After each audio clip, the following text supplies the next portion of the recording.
तो ये 4 तस्वीरें आपके सामने हैं, जहां पर कल जब राष्ट्रपति भवन में अवार्ड दिया गया तो पहले खेल रत्न की जो तस्वीर है, जिन खिलाड़ियों को खेल रत्न मिला, उसके बाद अर्जुन अवार्ड की तस्वीर है, जिन खिलाड़ियों को अर्जुन अवार्ड मिला है, और उसके बाद द्रोणाचार्य सम्मान, जितने भी कोच हैं उन्हें सम्मानित किया गया।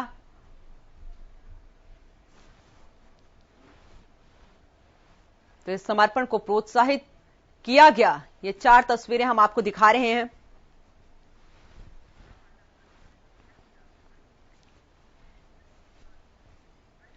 तो शनिवार की शाम हरियाणा के लिए खास रही। राष्ट्रपति भवन में खिलाड़ियों के लिए सम्मान में समारोह का आयोजन किया गया और राष्ट्रपति ने 64 खिलाड़ियों को सम्मानित किया। राष्ट्रपति ने हरियाणा के 17 खिलाड़ियों और 4 कोच और मानव रचना यूनिवर्सिटी को भी सम्मानित किया।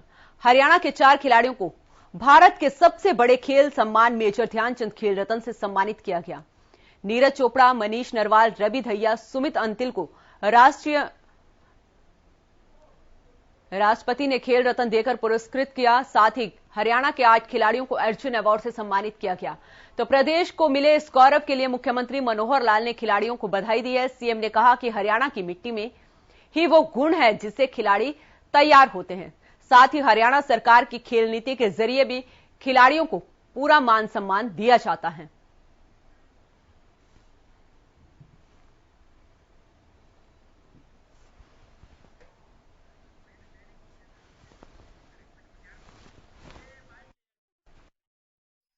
खुशी का अवसर हमारे लिए, जो कि ओलंपिक में, पैरा ओलंपिक में जिस प्रकार हमारे खिलाड़ियों ने इतने मेडल लिए, और वो भी एक खुशी का अवसर था। लेकिन आज तो वो खुशी डबल हो गई कि जब राष्ट्रपति जी ने राष्ट्रीय स्तर के ऊपर जो पुरस्कार थे, उसमें खास करके ध्यानचंद खेल रत्न पुरस्कार है, उसमें अर्जुन अवार्ड है, उसमें द्रोणाचार्य अवार्ड है, और इसके अंदर ढेरों अवार्ड हमारे खिलाड़ियों को मिले हैं। और मैं कहता हूं कि कुल 64 में से 17 अवार्ड केवल हरियाणा के खिलाड़ियों को मिले हैं, जो 25 वर्ष से भी ऊपर बनता है। तो इस प्रकार की खुशी का दिन मैं समझता हूं और भी हमें लगातार आता रहे। और मैं इस अवसर पर अपने जितने भी खेल प्रेमी, जितने भी हमारे खिलाड़ी हैं, जिन्होंने भी मेडल लिए हैं, जिनको भी पुरस्कार मिले हैं, उन सबको, उनके परिवार के बंधुओं को और हरियाणा की जनता को मैं बहुत बहुत बधाई और बहुत बहुत शुभकामनाएं देता हूँ। हमारे जो भी ऐसे खेल खिलाड़ी जो है, उनकी तासीर ऐसी है। हमारे यहाँ मिट्टी में एक ये गुण है कि यहाँ जैसे कहा जाता है ना, हरियाणा में दूध दही का खाना, तो घरों में जो उनका पालन पोषण होता है शारीरिक दृष्टि से भी, और खेलों में उनकी प्रैक्टिस होती है। हमारे परंपरागत तौर पर भी बहुत से ऐसे कोच गांव में मिलते हैं, कुछ फौजी मिलते हैं, जो बिना सरकारी सहायता के इनको खेलों में रुचि पैदा करते हैं। फिर साथ में हमारी जो खेल की पॉलिसी है, उस खेल की पॉलिसी के कारण से भी प्रोत्साहन मिला है। हम कैच द यंग पॉलिसी के ऊपर नर्सरीज पहले चलाते हैं, फिर जो अकेडमीज है उनकी सहायता करते हैं, और हमारा जो खेल विभाग का इंफ्रास्ट्रक्चर है, जो हमारा सारा सिस्टम है, वो भी बढ़िया से बढ़िया है। गांव में यानी एक प्रकार से अखाड़ों के साथ साथ हमने स्टेडियम भी बनाए हैं। तो जितना इंफ्रास्ट्रक्चर, खेलों में रुचि और खेलों में हमारे जो विशेष तौर पर हमारे जो इनाम है, हमने सर्वाधिक इनाम न केवल अपने देश में बल्कि दुनिया के देशों में भी अगर हम कंपेयर करें तो 6 करोड़ रुपया एक ओलंपिक खिलाड़ी जो गोल्ड मेडलिस्ट होता है, ये राशि इसके मुकाबले। तो हरियाणा के 4 खिलाड़ियों को भारत के सबसे बड़े सम्मान मेजर ध्यानचंद खेल रत्न से सम्मानित किया गया। आपको बता दें, जिसमें नीरज चोपड़ा, मनीष नरवाल, रवि दहिया, सुमित अंतिल को राष्ट्रपति ने सम्मानित किया कल। और हरियाणा के 8 खिलाड़ियों को अर्जुन अवार्ड से सम्मानित किया गया है। योगेश कथुनिया, हरविंदर सिंह, सुरेंद्र पालड़ का इसमें नाम शामिल है।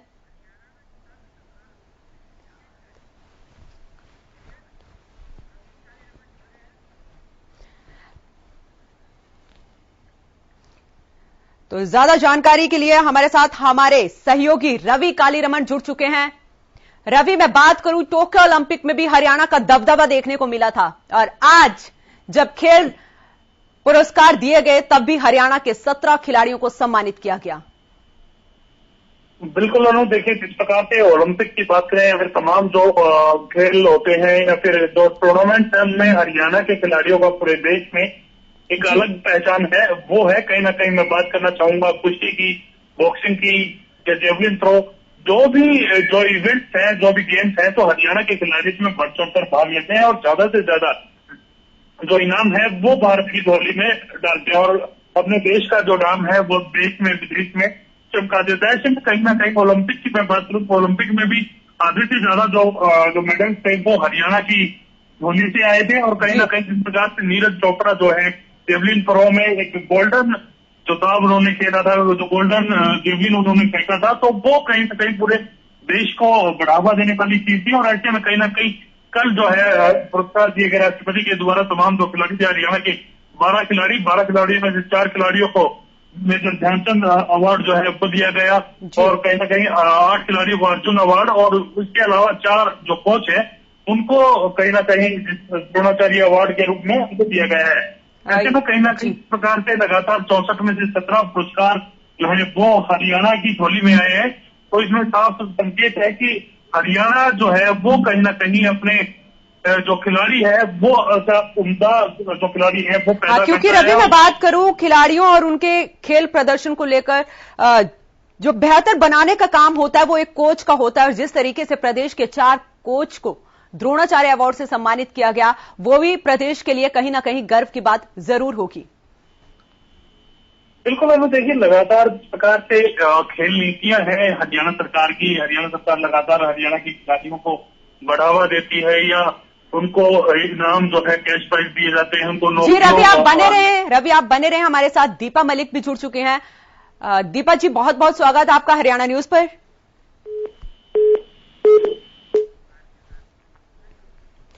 रवि चलिए आप अपनी बात कंटिन्यू करें। जी बिल्कुल, देखिए जिस प्रकार से लगातार हरियाणा खेलों में हरियाणा के खिलाड़ियों को बढ़ावा देने में लगातार जिस प्रकार की खेल नीति हरियाणा सरकार के, तो कहीं ना कहीं जो बच्चों में जो खिलाड़ी हैं उनमें जोश भरने का काम करती है। जिस प्रकार से गोल्ड मेडल जो है ओलंपिक में लेके आने वाले खिलाड़ी को 6 करोड़ रुपए दिया जाता है, सिल्वर को 4 करोड़। तो ऐसे तमाम जो इनामात हैं या नौकरी की बात करूं या फिर जो हरियाणा जो हाउसिंग बोर्ड के जो प्लॉट्स हैं उनमें 50% रियायत के साथ उनको प्लॉट दिया जाता है। और इसके अलावा जब ओलंपिक में अगर कोई किसी बच्चे का सिलेक्शन होता है, किसी खिलाड़ी का सिलेक्शन होता है, तो उसको अलग से उसको तैयारी करने के लिए पहले राशि दी जाती है। अमूमन देखने को ये मिलता था कि तमाम जो स्टेट है इनाम अगर कोई खिलाड़ी लेके आता है तो उसको प्रोत्साहन राशि मिलती है। तो ऐसे में हरियाणा एक ऐसा प्रदेश है जो अपने खिलाड़ियों को ओलंपिक में जाने से पहले उसको तैयारी करने के लिए जो है वो राशि देता है। गांव में स्टेडियम बना रखे हैं, कोचों की नियुक्ति है, तो तमाम जो चीजें हैं। यही चीज रवि मैं यहाँ पर यही चीज आपसे पूछना चाह रही हूँ क्योंकि जिस तरीके से सबसे अधिक इनामी राशि जो है जिसको लेकर हरियाणा हमेशा चर्चाओं में रहा है, विदेश में भी इसकी जो चर्चा है वो की गई है और प्रदेश की जो प्रदेश सरकार की खेल नीति है उसका भी जिक्र किया जाता है। तो आज जो ये मेडलों की बारिश हो रही है या फिर खेल जो पुरस्कार दिए जा रहे हैं तो उसमें कहीं ना कहीं सरकार की जो खेल नीति है उसका बहुत बड़ा योगदान है।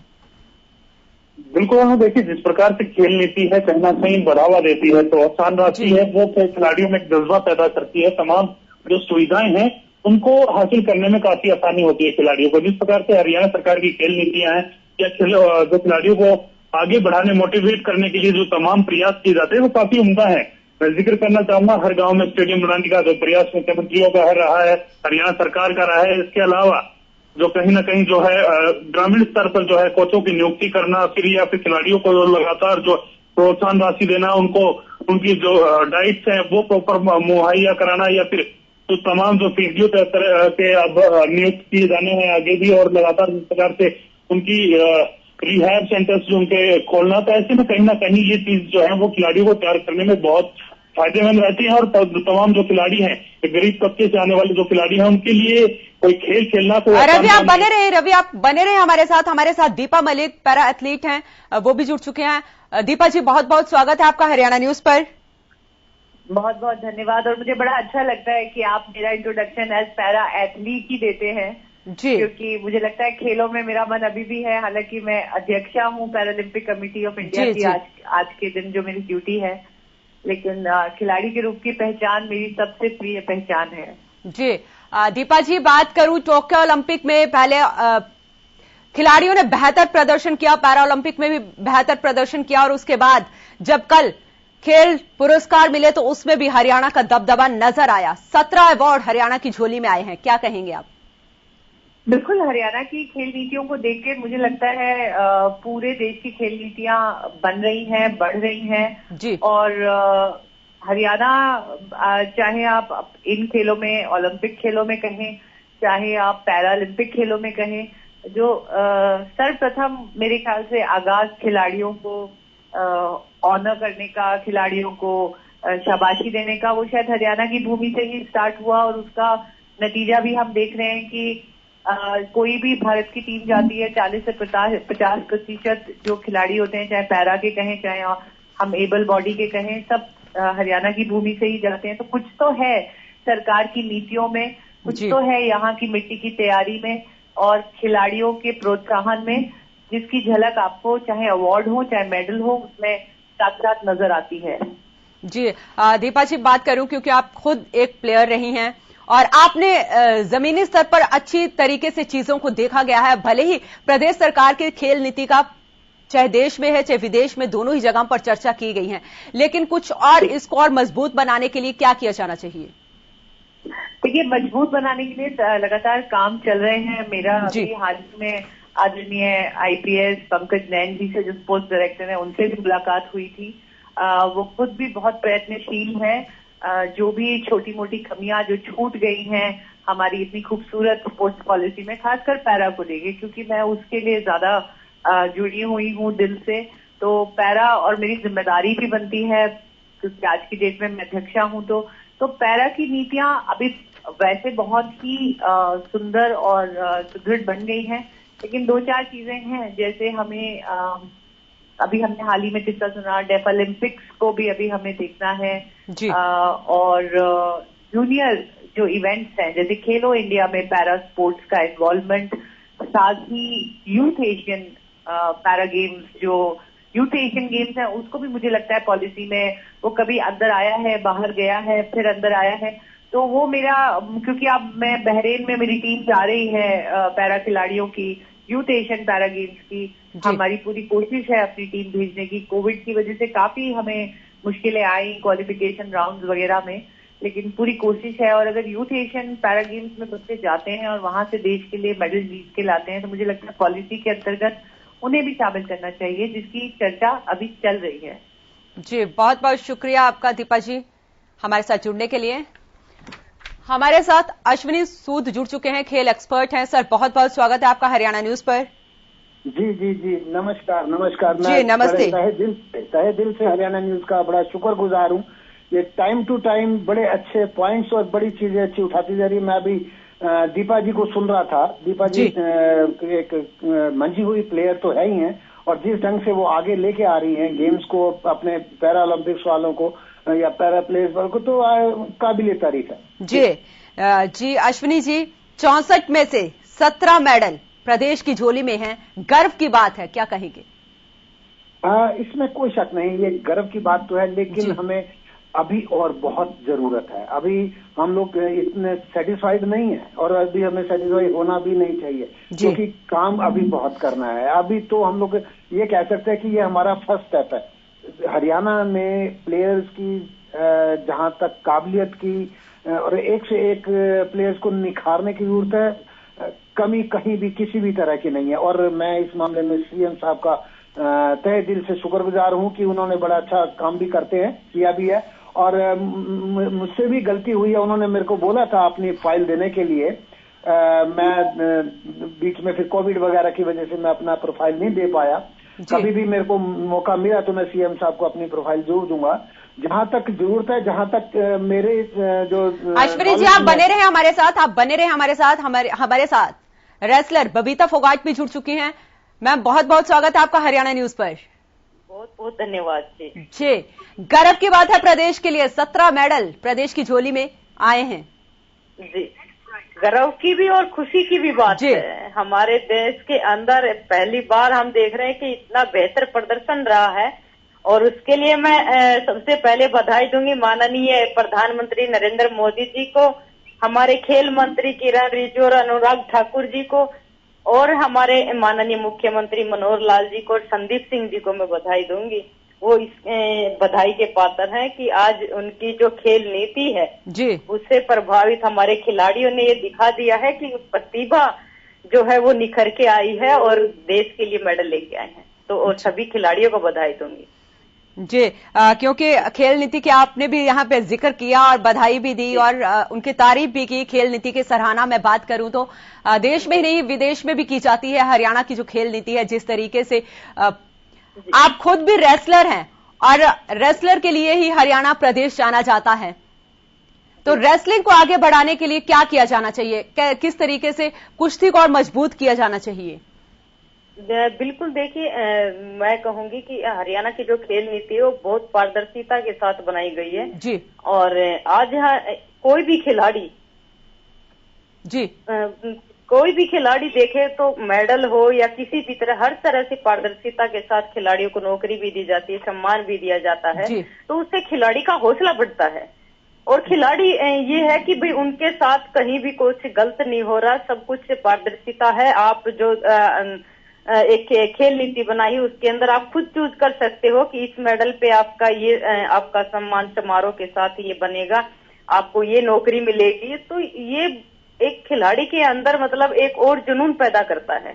और खेल नीति की मैं बात करूं तो अभी जो खेलो इंडिया हमारे हरियाणा के अंदर होने जा रहा है, खेलो इंडिया से भी खिलाड़ियों को बहुत बेनिफिट मिला है, क्योंकि हमारे जूनियर लेवल के जो खिलाड़ी हैं उनको भी एक मौका मिलता है और एक अच्छी उनको अपॉर्चुनिटी मिलती है कि वो अच्छी तरह से खेल के और अपने माँ बाप का, प्रदेश का नाम रोशन कर सके। और फिर हरियाणा सरकार हो या सेंटर की सरकार हो, उनको वो चीजें प्रोवाइड करवाती है जो खिलाड़ी को तैयार करने के लिए चाहिए होती है जी। तो ये बहुत अच्छा है जी खिलाड़ियों के लिए। जी। और बबीता जी मैं बात करूंगी क्योंकि कुश्ती हरियाणा का खेल है, बहुत बड़ा खेल है और जिसमें बेटियों को जो है वो अब आगे आने के लिए प्रोत्साहित किया जाता है पेरेंट्स के द्वारा, अब उन्हें आगे लाया जाता है। आप खुद एक लड़की हैं और आपको पता है कि किन मुश्किलों का सामना आपको करना पड़ा होगा। बिल्कुल देखिए, हमने बहुत सी मुश्किलों का सामना किया है, समाज के अंदर बहुत सी ऐसी चीजें थी जो हमने सामना किया और मेरे माता पिता ने सामना किया। लेकिन मैं बहनों को एक ही चीज कहूंगी कि आप अगर कुछ भी करना चाहते हैं पहले अपना लक्ष्य तय करें और दिन रात कंटिन्यू उसके ऊपर मेहनत करें। ये नहीं कि एक दिन अगर आप हार गए तो निराश होकर घर पे बैठ गए, हमें कंटिन्यू मेहनत करनी पड़ेगी, चाहे 10 बार हारे 10 बार 11वीं बार उठ के फिर मेहनत करनी पड़ेगी। तो वो कंटिन्यू जो मेहनत होती है ना वही आपको जिताएगी और वही आपको आगे लेके जाएगी। जी बबीता जी बहुत बहुत शुक्रिया हमारे साथ जुड़ने के लिए। तो अश्विनी जी मैं आपके पास आती हूं। बात कर रहे थे हम सरकार की खेल नीति की। सरकार की खेल नीति की सराहना तो देश विदेश दोनों ही जगह की जा रही है और उसको मजबूत करने के लिए और क्या किया जाना चाहिए? देखिए बबीता जी ने भी अभी बड़ी अच्छी बात कही है कि भी पारदर्शिता है, ट्रांसपेरेंसी है। ये ट्रांसपेरेंसी बहुत दूर तक जाती है।